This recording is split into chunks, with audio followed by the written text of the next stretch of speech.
Could the ongoing pandemic we're all grappling with have been deliberately engineered? If so, what does this imply about accountability and compensation?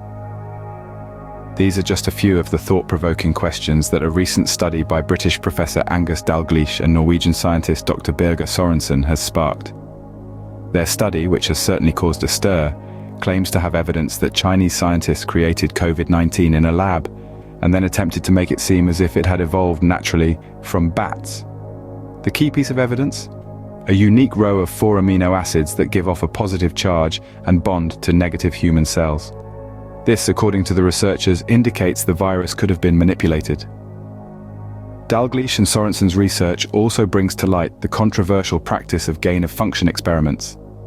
These experiments, aimed at making viruses more infectious, have been linked to previous research conducted in China. The suggestion here is that such experiments may have played a role in the creation of COVID-19. Now, the implications of these findings are far-reaching. Firstly, they challenge the widely accepted theory that COVID-19 originated from a wet market in China. Secondly, and perhaps more importantly, they raise questions about responsibility and compensation.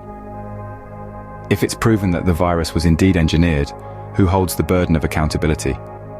This brings us to the crux of our discussion today, the idea of compensation. If the virus was artificially manufactured and subsequently leaked, should the party responsible help bear the cost of the global response? And if so, what could this compensation look like? One proposal suggests that China could print currency blanks for affected countries. These notes could then potentially be exchanged for valuable assets or resources at a later time. For instance, considering the recent discovery of gold deposits in Uganda worth $12 trillion, these could be considered as potential assets for compensation. The Wagagai Gold Mining Company, a Chinese firm licensed by the Ugandan government, could even play a role in this arrangement. In summary, the study by Dalgleish and Sørensen presents compelling evidence suggesting the possibility of COVID-19 being engineered. It challenges our understanding of the virus's origin, pushes us to reconsider notions of accountability, and prompts us to explore innovative compensation mechanisms.